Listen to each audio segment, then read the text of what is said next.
Hallo und herzlich willkommen zu diesem neuen The Story Behind Video.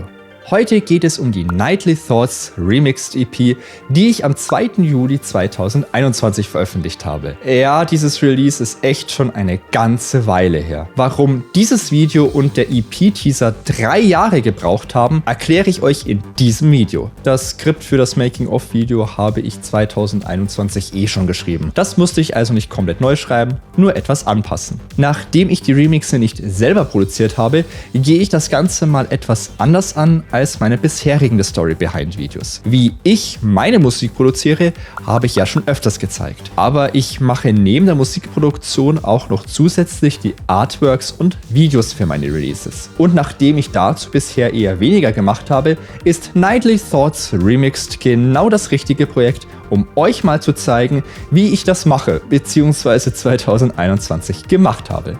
Na dann, los geht's!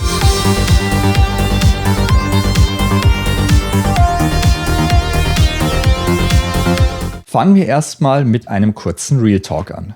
Warum habe ich den Teaser erst nach 3 Jahren fertiggestellt? Zum einen haben noch 2 Szenen gefehlt. Es ist echt verdammt schwer, jemanden zu finden, der oder die sich mit dir nachts einige Stunden hinstellt, um zum Beispiel Zeitraffer zu filmen. Dieses Jahr, also 2024, habe ich diese Aufnahmen endlich umsetzen können. Ein anderer Aspekt, der einen noch größeren Anteil daran hatte: mir ging es 2021 gesundheitlich alles andere als gut.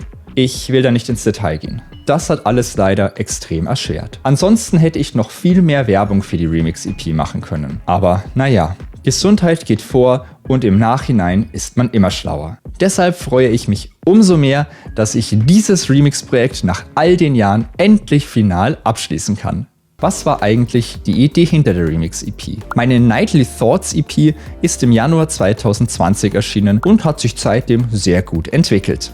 Vor allem mein Song Rain. Nachdem es mir im Winter 2020-2021 an Zeit für neue Musik gemangelt hatte, bin ich auf die Idee gekommen, wieso lasse ich nicht andere Leute meine Songs remixen? Dadurch erscheint auch wieder mal etwas Neues von Noctic und ich muss mir selber nicht den Kopf zerbrechen. Also habe ich mal im Freundes- und Kollegenkreis rumgefragt, wer einen Remix zur EP anfertigen möchte. Mein Plan war dabei, dass es zu jedem Song 2 Remixe geben soll. Gesagt, getan. So sind 8 wirklich großartige Remixe zustande gekommen. Für die Reihenfolge der Remix-EP habe ich mich am Original-Release orientiert. Dabei gibt es bis auf eine Ausnahme zu jedem Song mindestens 2 Remixe. Axon wollte eigentlich einen Remix zu There Was a Time machen, aber ihm sind dann doch zu Nyctophilia mehr Ideen gekommen. Deshalb hat er also noch einen zweiten Remix zu Nyctophilia gemacht. Auf der Original-EP hatte er bereits einen Remix zu dem Song abgeliefert. Insgesamt hat sich das Ganze etwas gezogen, bis sich alle Remixe bekommen haben. Das lag vor allem an Corona. Denn aufgrund der Pandemie hat es einigen Remixern verständlicherweise an Inspiration gemangelt. Und es war bei mir ja nicht anders. Also hat sich die Produktion von der Idee im November 2020 bis zum Release im Juli 2021 erstreckt. Was waren meine Gedanken für den Remix-Teaser? Ich hatte ja bereits für die Original-EP einen Videoteaser gebastelt. Diese Ideen wollte ich für den Teaser zur Remix-EP wieder aufgreifen. Also habe ich mir überlegt, wie man die einzelnen Teile sozusagen in Videoform remixen könnte. Gehen wir die einzelnen Remixe und ihre Videos mal durch. Zu Nyctophilia hatte ich beim Original eine ganz klassische Synthwave-Animation gebastelt, mitsamt Lyric-Musikvideo. Deswegen hatte ich mir überlegt, für die Remixe eine ähnliche Animation zu erstellen. Allerdings in 3D. Mir ist aber aufgefallen, dass ich mich dafür erst in Blender einarbeiten müsste. Also habe ich mich dagegen entschieden. Die Idee habe ich aber immer noch im Hinterkopf und werde sie vielleicht irgendwann umsetzen. Nachdem der Remix von Xenofish einen gewissen 80s-Touch hat, habe ich mir auch überlegt, genau das im Video umzusetzen. Ich wusste auch noch, dass mein Vater einen Trainingsanzug aus den 80ern hat. Dazu hatte noch ein passendes Accessoire gefehlt. Dafür habe ich im alten Haus meiner Großmutter einen mobilen Kassettenspieler aus den 80ern gefunden. Passend dazu musste noch eine Kassette her. Diese musste auch noch beschriftet werden. Einer dieser Kassettenklebestreifen zu finden, war dabei das komplizierteste. Aber irgendetwas hatte für den sportlichen Look immer noch gefehlt. Richtig, ein Stirnband. Dieses stammt allerdings nicht aus den 80ern, sondern aus meiner Abiturzeit. Wir hatten das Thema Sport an Fasching und hatten uns dafür Stirnbänder gekauft. Ich wollte mit den Dreharbeiten für den Teaser so früh wie möglich beginnen. Also haben wir Ende April 2021 damit begonnen. Da war allerdings noch Lockdown, also mussten wir um 22 Uhr wieder zu Hause sein, wegen der Ausgangsbeschränkung. Im April wurde es allerdings erst gegen 20:45 Uhr dunkel. Also habe ich mir den guten Zuckerfreak geschnappt und ihn die Kameraarbeit machen lassen. Das war organisatorisch am einfachsten und wir waren auch pünktlich um 22 Uhr wieder zu Hause. Für den Remix von Zorri zu Nyctophilia wollte ich mich vor einen Sonnenuntergang stellen. Die größte Herausforderung war dann allerdings nicht das lange Rumstehen, über mich sind die Mücken hergefallen. Das hat das Ganze nicht unbedingt einfacher gemacht. Für die Schlussszene sind wir dann noch zu einer Autobahnbrücke gefahren, auf der ich noch etwas mit meinem neuen Stativ filmen wollte. Das hat dort allerdings den Geist aufgegeben.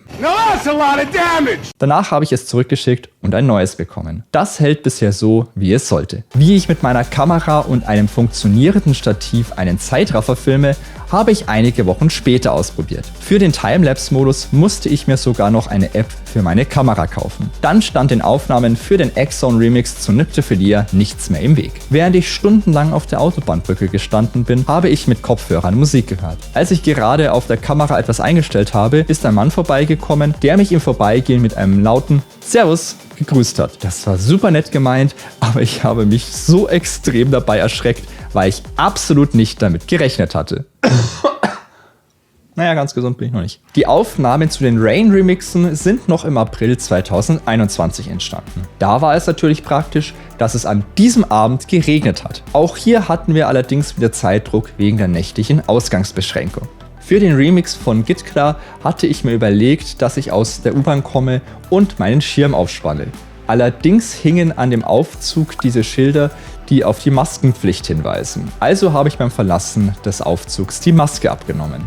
Diese Szene hätte man eigentlich nochmal neu ohne Maskenpflicht drehen können, aber so ist sie ein interessantes Zeitzeugnis. Nachdem dort auch eine Kreuzung mit Ampel ist, hatten wir viele Lichter von den Autoscheinwerfern. Für den Remix von Bird.dos haben wir uns im Prinzip einfach umgedreht und in die andere Richtung gefilmt. Somit waren die Aufnahmen zu den Rain-Remixen eigentlich am einfachsten. Nur hatten wir die Kamera davor noch in eine Plastiktüte gepackt, damit sie nicht zu nass wird.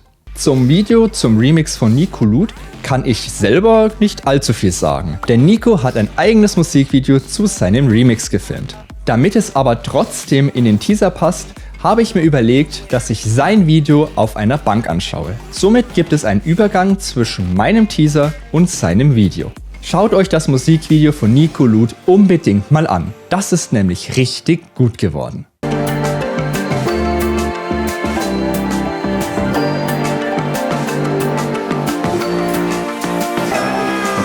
Die Szene mit der Bank kommt dann auch beim Teaser für den Remix von Cirrus Delta zu Left Alone zum Einsatz. Glücklicherweise sind auch immer wieder mal ein paar Passanten durchs Bild gelaufen. Dadurch wurde das Bild vom Alleinsein auch nochmal verdeutlicht.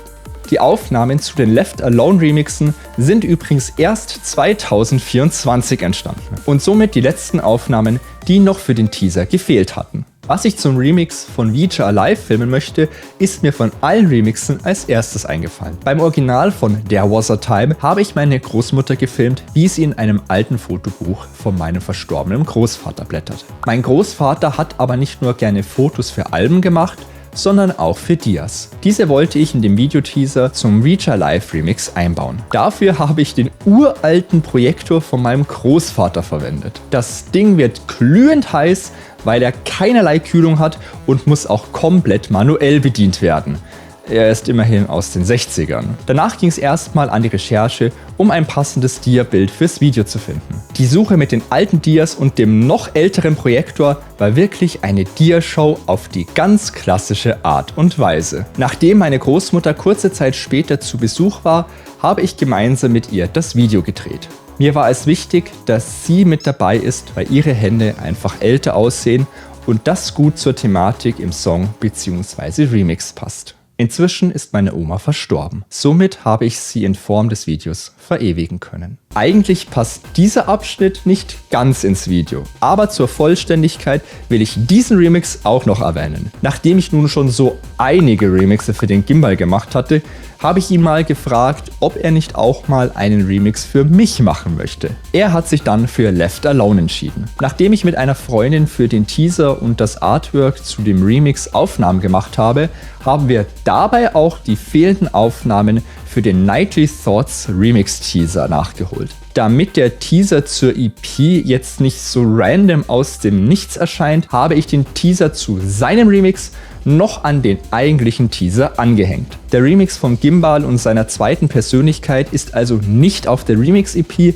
aber nachdem es ein Remix zu einem Song von der originalen Nightly Thoughts EP ist, passt er sehr gut dazu. Und noch eine kleine Randnotiz: In der Nacht, in der wir im September 2024 die Zeitrafferaufnahmen gemacht haben, war es echt verdammt kalt. Wenn ich sowas wieder mal mache, dann in einer warmen Sommernacht. Das waren ein paar Hintergrundinfos zu den verschiedenen Szenen im Videoteaser zu Nightly Thoughts Remixed. Vieles würde ich aus heutiger Sicht komplett anders machen. Einerseits, weil ich mich beim Thema Videos um einiges weiterentwickelt habe und zum anderen, weil es durch Corona bei den Aufnahmen 2021 echt viele Hindernisse gab. Klar, ich hätte die Szenen von damals nochmal neu drehen können, aber so sind sie interessante Zeitzeugnisse. Mich freut es riesig, dass man bei jedem Remix hört, wer den jeweiligen Remix gemacht hat. Gleichzeitig hört man auch bei jedem Remix noch viele Elemente aus meinen Originalen. Also haben meine Songs durch die Remixe einen neuen Anstrich bekommen. Das gefällt mir richtig gut. Außerdem freue ich mich sehr über die große stilistische Abwechslung auf der Remix-EP. An dieser Stelle nochmal ein dickes Dankeschön an